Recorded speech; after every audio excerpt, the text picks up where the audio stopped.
So excited to be on here, excited for everybody that has joined us here for the live monthly market report. I'm joined along with KCM founder Steve Harney. Steve, it's good to be on here today and good to get to share this monthly market report and do it together. Yeah, you're doing a great job, and the KCM crew is doing a great job of putting together some remarkable information in some very trying times. So, thank you very much, David, for helping the industry as much as you are, and say the same thing to the whole KCM crew. Absolutely, absolutely. So we put these together each month for you. We go back and we look at what's happened to give you the most up-to-date look at the market. And like you said, Steve, the KCM crew deserves the credit for all the hard work that goes into writing, researching, and developing all of this information. So with that as a backdrop, let's go ahead and get started and let's talk about what's happening in the market today. So I want to start here with a quote from Ivy Zelman. If you've been listening to the monthly market report for a while, you're familiar with Ivy.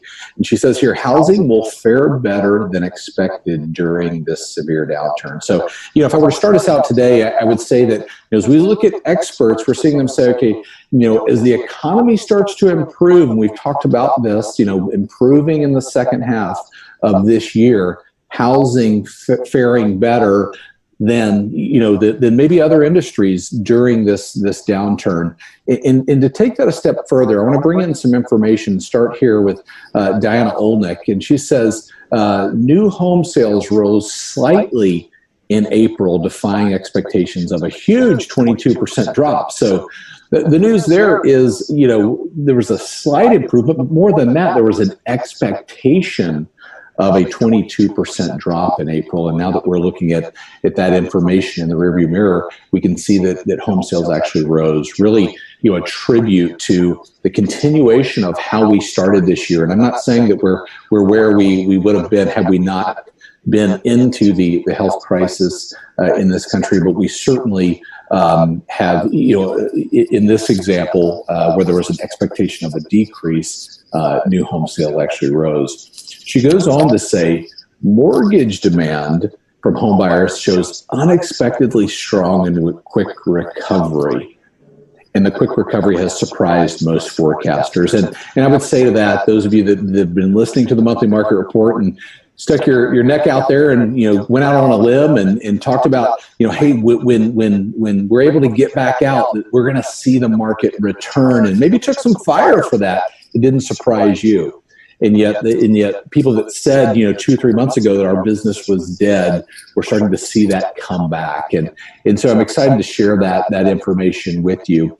To carry it even a step further, Mark Fleming says, we know that April really was the trough, I think, for the housing market. So looking in the rearview mirror, we can see that April was the trough. And coming out of April, we can see, okay, we're starting to improve. Not quite where we would have been had this not taken place, but we can certainly see improvement.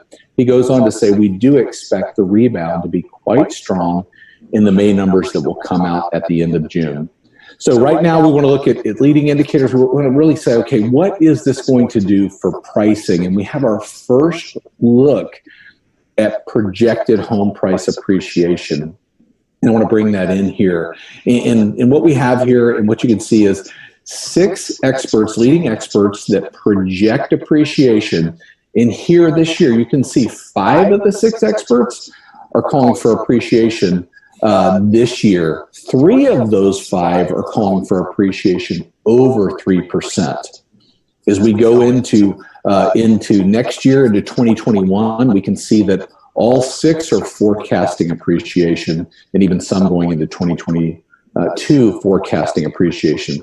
Really, the story right now on pricing is that appreciation is being driven by the lack of supply across the country. Across the country right now, we have a little more than 4 months of inventory on the market of available homes for the number of people that want to buy them, literally an undersupply of homes on the market. And that's certainly going to vary depending on where you're at and in the price point in that market or in your market. But suffice it to say that upward pressure is being applied to prices today, which is driving us forward there. And so as we go through, the next few months, we're going to bring updates to you relative to home price projections. But this is the initial look at what experts are saying around pricing and what we can expect going throughout this year and into next. We know from Zillow's June report that month over month, newly pending sales are up 24.5%. and new listings taken are up 19.3%. So we're not where we would be normally this time of year, but month over month, we're seeing improvement. This isn't year over year. This is month over month, but seeing improvement there, but still need more distance to cover, especially in listings across the country. They go on to say both pending sales and new listings remain well up from the previous month when the market was bouncing back from a slowdown in the early days of the coronavirus pandemic. So all this information, as we started out with IAB's quote saying, housing will fare better as businesses start to open up, as the economy starts to start to gain steam again, and experts are projecting that recovery. Really, we believe that housing will lead that recovery, and that housing will drive the U.S. economy forward as we go into the second half of 2020.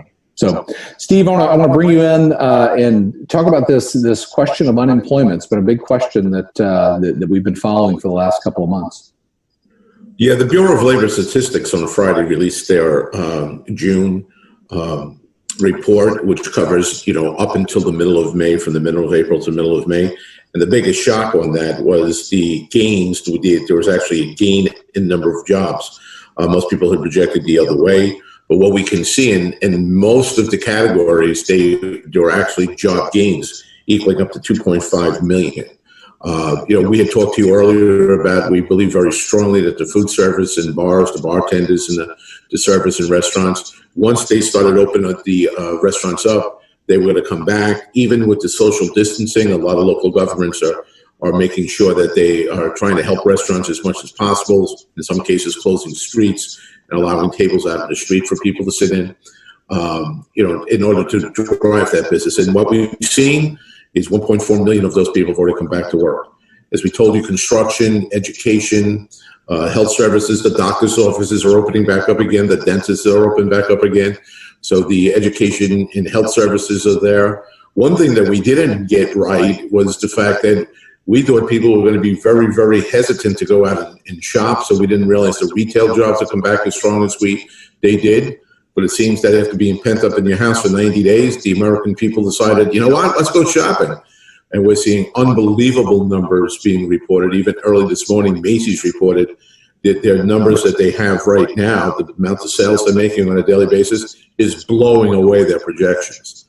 So what we're seeing is the economy is coming back, and when the economy is coming back, the job market's coming back. If we go over to the red bars, we see all others. Many of those jobs are in the mining industry. The pandemic didn't really impact that. They were losing jobs for years already. The hotel industry is still struggling to come back. There's no question about that. And what's taking place on the government side is a lot of local governments, because your local and state government workers, because of the pandemic, they lost their job. And we know that's temporary. All right. We know that once the money's come back into the coffers and they're not worried about, spending money on the healthcare issues and things like that as much, we know that those government jobs are going to come back too. So it was a very solid jobs report. As a matter of fact, CNBC said this: the May gain was by far the biggest one-month job surge in U.S. history since at least 1939. And that's a pretty big statement.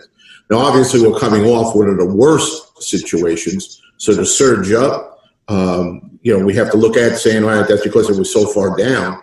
But the most amazing thing is it happened much sooner than most people projected it was going to happen. And we also have to realize that if we take a look at the unemployment, temporary versus the unemployment rate first, and then temporary versus permanent, the employment rate, and David's going to touch on this in a second, that was reported was 13.3%. And again, David's going to touch on that in a second. But that's still the unemployment rate by the BLS. That's what they're announcing. That means that 87.7% of the people still have a job. I think we spend too much time thinking that everyone's unemployed. And I'm not saying that if there's one family unemployed, that's a challenge. If there are billions of families unemployed, that's a dramatic challenge. I'm not dismissing the 13.3%. What I'm saying is, let's not get so caught up in that we, don't realize that the vast majority of Americans still do have their job. And of those people that are unemployed, 17% think it's permanent. 73% think that as the economy opens up, they're going to go right back to the same jobs they had. That number changed a little bit from the last report. If you remember, the last time it was only 10% of the people thought they were permanent. And we told you we thought that was a little bit optimistic. Well, it turned out to be the case. But now that 73% that think it's temporary totally aligns with a second report that came out. This is what the previous slide showed what the workers thought. 73% thought it was temporary. And a report from the Federal Reserve Bank said that 75% of the job losses are temporary layoffs and furloughs, according to the employers. So the employees think, 73% of the employees think it's temporary, and the employers think that of the people they laid off, 75% are coming back. 3 out of 4 are coming back. So what we see there, ladies and gentlemen, is jobs are coming back, 3 out of 4. And then we have to also realize that different companies are actually hiring. That same Federal Reserve Bank report said there are news reports of large-scale hiring at firms like Amazon, Walmart, CVS Healthcare, Domino's Pizza, and other companies that saw increased demand in reaction to the pandemic and partial slowdown. And I can tell you that Amazon, which was about 175,000 people they hired, drivers, warehouse workers, management staff to handle that, they've already said that about 150 of the 175,000 are going to be permanent positions, not temporary positions. So, job market is looking much, much better. But David's going to explain to you that we can't get too excited about the 13.3% number. And David, why don't you explain what happened? Sure, Steve. I think there's a lot of talk about this jobs report, and no doubt you've heard that. And some have said, was there a miscalculation in the jobs report? I would offer that there was a misclassification of that. And so let's talk about that, because the KCM research team has put together a visual that really helps explain this. But let me read this first. It says, some people who should have been classified as temporarily unemployed during the shutdown were instead misclassified as employed, but absent for other reasons. Okay, so what are they saying there? They're saying some people that were classified as, that should have been classified as unemployed, checked the box and said, you know what, I'm actually absent, but it's for another reason. Maybe misunderstanding the question, maybe saying, hey, I'm going to go back to my job when I'm able to, when the business, resumes activity and we can get back to work. We don't know the exact reason for there. And this isn't something that I would say was caught or was an aha. This was a note inside the report on Friday of this potential misclassification. Now, to be clear, the Bureau of Labor Statistics has not changed the unemployment report. If they, as of the recording of this here, if they change that, we'll bring that to you. But to go on further, it says other reasons are usually people taking leave to go on vacation, serve on jury duty, or take care of a child or relative. So we can see there's this question of classification. Some saying, it should have been temporary unemployed. The reality that it may have been marked as absent for another reason is really what the classification question is.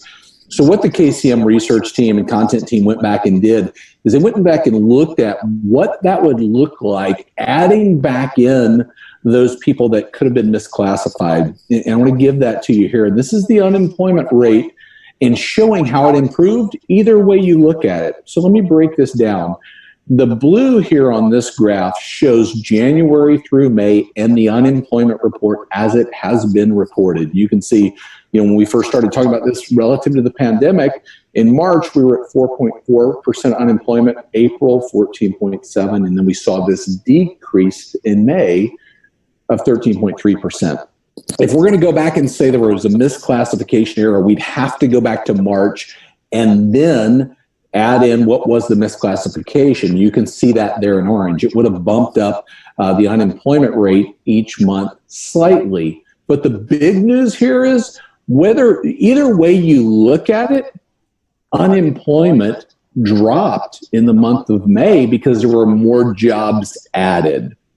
And if you look at the original number, that we're at in 14.7 going to 13.3, you see that drop. There's even a bigger drop if you add the miscalculation in there. So it brings context to the story of the unemployment rate and how it improved regardless of how the classification would go. And like Steve said, the fact that there are roughly across the country 21 million families and individuals that are unemployed, that's a big number. And we certainly hope that these numbers continue to decrease, and folks that are seeking employment either go back to their job or are returned off furlough or find another job. And that is our hope for them. But let's talk about what's not in question. This was reported by the Wall Street Journal. What's not in question is that employers added 2.5 million jobs, which blew Wall Street expectations out of the water. And economists had forecasted a loss of 8.3 million jobs. So going into this May report, the forecast was we're going to lose 8.3 million jobs, or that's what the market was expecting. Instead, we added 2.5 million jobs. Again, that's not in question. The actual rate is in question, and as of today, the Bureau of Labor Statistics has not changed that. But we're going to stay on that. We're going to follow that. But it gives a little bit of context that we're able to clarify that to people that maybe are saying, hey, this is something, or it was reported incorrectly, or it was miscalculated. There actually was a misclassification in the jobs report. So as we move forward, we're here in June in this monthly market report, and June is National Homeownership Month. And, all the reasons that we know, and I would argue that we all got in the business to help people achieve the dream of homeownership, is what we want to give you some information to talk about in that and cover some data relative to that. And the census came out with the first quarter results this year showing that the U.S. homeownership rate continues to grow. And we know that, homeownership was growing up until, the housing crash. And then we saw the decrease, as you can see there on the red line, and then this increase for the last 4 years of homeownership growing. And, celebrating all the reasons that homeownership is growing is what National Homeownership Month is all about. Really looking at, homeownership being a reflection of accomplishments, of your effort and success. Stability, controlling, your future and direction of that. Your ability to personally express yourself through, what you do in your home and in the things that you create and have in there, and ultimately privacy, creating a space that is solely your own. And certainly there are a lot of people coming out of this time period that we're in that may be saying, hey, I want something different in a home. We want to downsize. We need more space. We have different needs that we didn't consider important, 30, 60, 90 days ago as we've gone through this. And lastly, National Homeownership Month, I think we know this and we talk about it a lot, the financial investment in growing the asset value and wealth, literally for individuals and families all across this country, and the value that homeownership brings to that. The survey from Concentric Analytics here talks about the non-financial benefits of homeownership, which I would argue that we need to remind people of that. In this study, when I see it makes me happy to know that 93% said owning a home made them happier. 88% of people studied here said buying a home was the best decision they've ever made. And 79% said, owning a home has changed them for the better. And so while we talk about a lot of the financial benefits and are familiar with those, and the ability to build wealth and the tax savings, the ability to refinance your mortgage right now and save money there, financial benefits, but also keeping in mind the non-financial benefits is critically important as we go through June, National Homeownership Month. And most recently, Gallup released their survey of best long-term investments. And they say here, real estate at 35% remains the most favored investments to Americans, as has been the case since 2013 when the housing market was on the rebound. More than a third of Americans have named real estate as the top investment since 2016. And here's a look at that right here, showing America's top 4 choices. You can see their real estate far surpasses stocks, savings accounts, and gold. And if we even look at this as, what does that look like over time? This is a great picture here where we see, going into this year that stocks lost some favorability among people, and we know the reason for that in as far as investments. We also know that the housing market remains a strong choice for long-term investment. And so our job today is to get that information out and remind people why folks buy homes more than any time, I would argue. But I want to kind of round out here and wrap up today with what we need to do right now. And I want to bring in a quote from Peter Kahn, who's a former editor at the Wall Street Journal. And he says, "Truth is attainable by laying fact upon fact upon fact." And through the monthly market report, we want to give you those facts so that you can deliver the truth out into the market, and be a voice for what is happening in our country relative to the housing market growth as the economy starts to rebound. Experts, as we started this off, agree that housing is going to fare better and likely lead the way in economic recovery. And they also agree that the U.S. economy will not recover until housing recovers. So we have a big job there. We have the responsibility to lead the U.S. economy forward. And I know you've got a lot on your plate, but that's one more thing. And to that end, I want to remind you of one more thing, and that's the economic impact that we have in our industry through one home sold. And you can see here, $88,000, just over $88,000 is the economic impact. That's of one new home sold. You can go there and you look at the numbers. An existing home is about half of that, in about 45,000 roughly in economic impact. And that's what happens each time somebody makes a decision to purchase a home, spurring economic growth in the towns, the states, and areas that we live in across this country. And we can go by state and see, what does that mean for us? What is the economic impact in my state of a new home sold? And so I hope you'll use that to get that message out there and share with people what is happening. As we wrap up today, this monthly market report, I want to remind you that the summer 2020 buyer and seller guides are now available. And they've been updated by our research team. Really, we took a look at what we're doing to try to give you the information you needed to be able to talk to your buyers and sellers that they can use to understand what's happening in this market. So we talk a lot about why this is in 2008, the value of buying a home today. And so I know you'll want to check those out, and just a reminder that those are there. So with that, I'm going to wrap up this monthly market report. I appreciate you investing this time in understanding what's happening in the market, really going through all of those so that you can deliver that truth to the clients that you serve. So I appreciate you joining, and have a great rest of your day, and thank you.